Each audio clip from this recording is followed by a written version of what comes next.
Hi everyone, welcome to a new video. Today I'm going to talk about the dinner I hosted on our boat, about all the things I did before, during, after, what the reason was for it, just to like inspire you maybe to host your own dinner, but mostly to just show you how to romanticize your own life and do the things, go after the things you've always wanted, create the Pinterest kind of lifestyle you want, instead of just like scrolling through Pinterest, looking at the images and then like dreaming about it but not doing anything about it. And I hear you thinking that maybe you're like, okay, but I need friends and all of that, but you don't actually. You can just also start with strangers.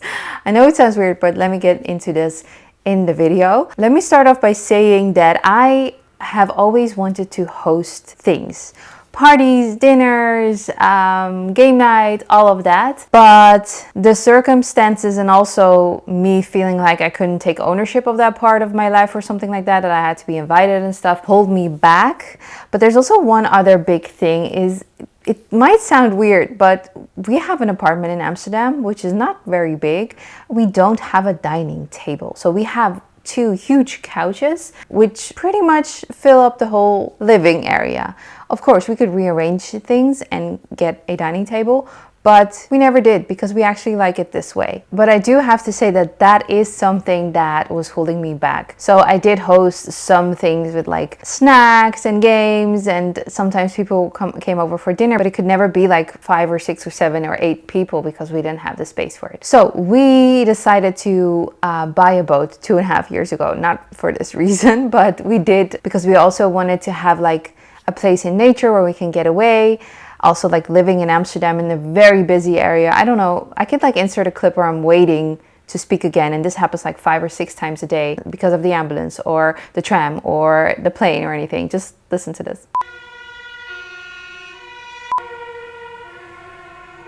Instead of moving out of the city, which I really do not want, we did want to have a place where we could go to and just like relax a bit, get our minds right and straight, and then come back to our apartment in Amsterdam. So the boat was like a perfect solution for that. And that's the reason why we got it. So when we got it and we were deciding where the walls should come for the living area, bedroom, etc., we calculated furniture in there. And so we calculated also a dining table with chairs and all of that. I'm saying it like it's a really weird thing, but I didn't have that for I think almost 10 years. I used to live in The Hague as well, and I didn't have a dining table there either. So for me, I was really looking forward to when the boat was finished and the dining table was there and chairs and everything, to host dinners, to host parties, to host lunch, brunch, anything, game night, all of that. And so first our friends came over, so I hosted little things here and there, but then I wanted to do it big time. So I wanted to host my very first dinner party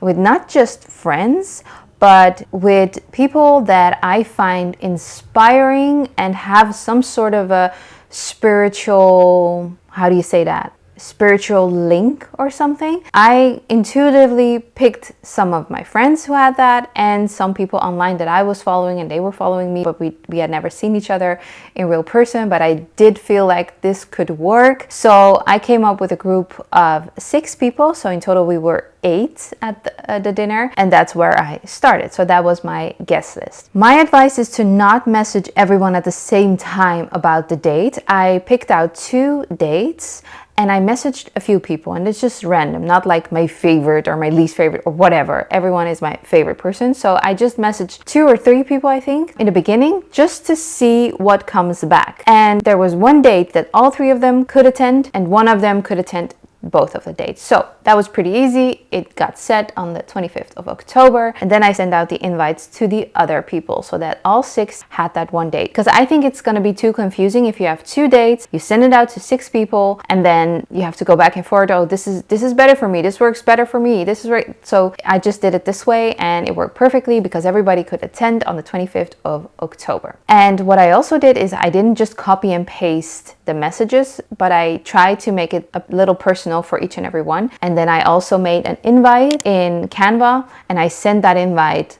as well as the personal message with it. After everyone confirmed, I gave them the information about the place, the address, how you can get there, all of that. I don't put that in the main invite or message because I think it's going to be too messy. You just want to invite people on a certain date, and then all the details will come later if they are able to attend. So after they all confirmed, I sent them the details and I asked them a few questions. First of all, dietary restrictions, which is very important if you're hosting a dinner. And second, I asked them their birthday, birth time, and birthplace. I will get into that later in the video, why I asked them that, but I think you can guess. So as I said, the dinner was set on the 25th of October, which is in the middle of autumn, and I decided to create an autumn theme with the meals. So what I had was a mocktail with ginger beer, apple cider vinegar a little bit, and ginger kombucha.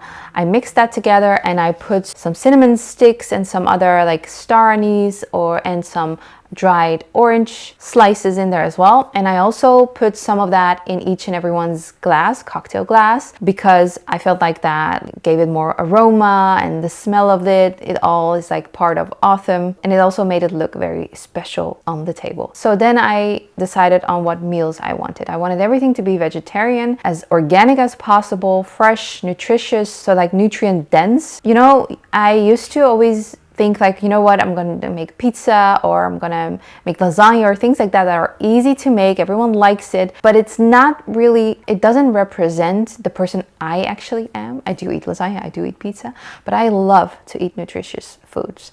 And I mean, if I would go to a dinner party and there was like kale and pumpkin and all of that, I would be so happy that they're like delicious and nutritious foods. I'm a big fan of Deliciously Ella, so I have her app on my phone as well. I think it's like 32 euros a year, which is one of the most amazing apps ever. I would recommend everyone to get the app because it has meditations, yoga, Pilates, recipes, a lot of recipe, like all the things. I cannot even begin to tell you how much value it is for 32 euros a year. So I searched up some recipes from her app. So I made a kale salad with pumpkins and caramelized walnuts and pecans. Then I also made a pumpkin Wellington with spinach and mushrooms and pine nuts in there as well. I made oven roasted potatoes, balsamic glaze carrots also from the oven, and I had a little bit of bread as well on the table and some veggie chips as well to start with. So that was basically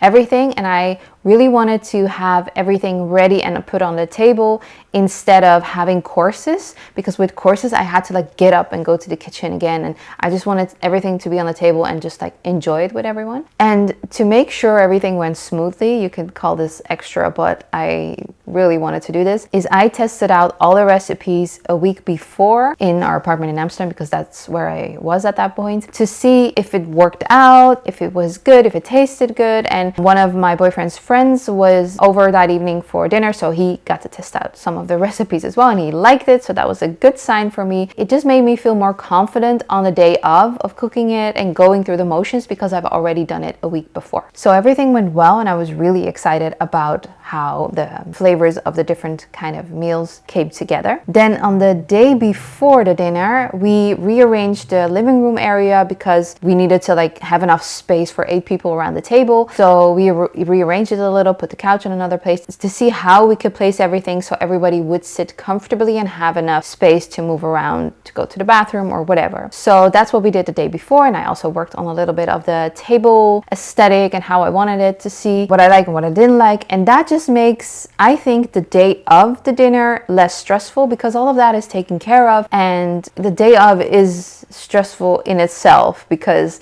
I mean, I need to get dressed, I need to cook it, I need to like be happy and have like energy for my guests. So having things done before as much as possible is great. So the table was set, everything with the chairs and everything was set on the right place. The meals were cooked a week before as a test. So it was just going through the motions and filling up the hours with cooking until it was time for me to get ready on the day of. Also, what I forgot to mention is I bought different kind of crystals before because I wanted to gift everyone a different kind of crystal. So I placed intuitively a certain crystal with a certain name. I had made personal cards for everyone with their star sign on it, their name, their star sign. That's why I needed their birth information. So I put their sun, their moon, their rising.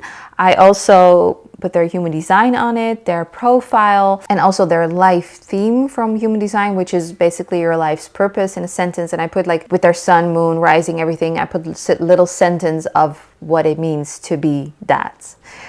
So I made it like really personal. I really love that. Then I went ahead and placed each card with their own crystal at a certain spot on the table. And I put people next to each other or across from each other based on their astrology and human design. So I tried to mix and match some things that I thought would go together. So for instance, I would put certain rising signs next to other rising signs, or I would put human design profile like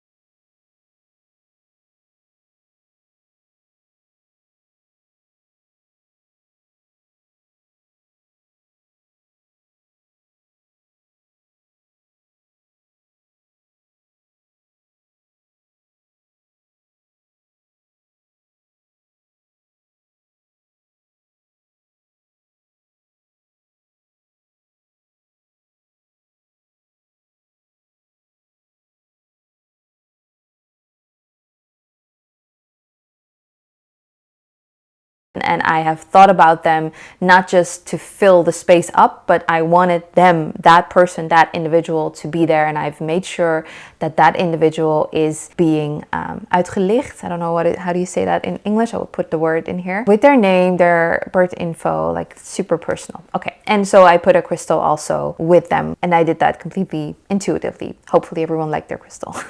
The table setting stayed pretty cozy, autumny, and easygoing. So I had red fabric I put on the table, and underneath that I put some Christmas lights that were LED so they don't get hot, so there's no stress about burning something on the table. I also had some candles and I put them in glass so that that's also a lot safer than those like dinner candles. And then when everything was done, I had some of my mocktail and I put some vodka in it just to like get the edge off before everyone arrived. I got ready and all that, so I had my little glass of vodka with with the mocktail, which was eventually then a cocktail, and waited for the guests and tried to enjoy as much as I could. Super leuk dat jullie er zijn. Ik heb geheel op soort van gevoel, intuïtie jullie bij elkaar verzameld. Dus niet per se dat ik dacht. Dus ik zie jou eigenlijk voor het eerst. Ja, dat is ook wel heel bijzonder. Thanks, dankjewel. Yes. Cheers. Cheers. Try to give everyone as much attention, but when you're the host and you're anything like me, you're not like a lot of Dutch people here are like, they say like, oh, there's the fridge, grab your drinks, there's the food, do whatever you want, and then they just leave it up for them to grab it. I cannot do that. That's not in my blood, so I need to entertain and make sure everyone has everything. So do you want gravy? Do you want a glass of wine? And fortunately my boyfriend was there to help as well, to like make some gravy, some extra gravy in the middle of dinner, make sure the wine glasses were filled up for the people that were drinking wine. So that was also like a really nice help, and he was really entertaining and funny, so I could relax a little bit more, which was really, really nice. And I really, really enjoyed it. We took the boat out for a little drive. Do you used to call it a drive? Yeah, I think so. Drive on the lake, which felt really magical, and it was a beautiful experience with beautiful people, and I was so happy that I went for it. With these things, you can be a little vulnerable because people can cancel or people can say that they cannot attend, and you might feel that personally, like, oh, they might not like me or whatever. But I always feel like, that could happen, and it's not the end of the world, and it doesn't always have to do with you. It can also just be that they were not able to attend. But I think it's such a waste to not go for things in life because it's scary to be vulnerable. It is scary to host or organize something because people can cancel or not come or whatever. If you want certain things, even if you don't have a lot of friends and you want more friends, it is up to you. Take ownership of that part of your life and trying to make friends, trying to find friends. There are apps nowadays for friends.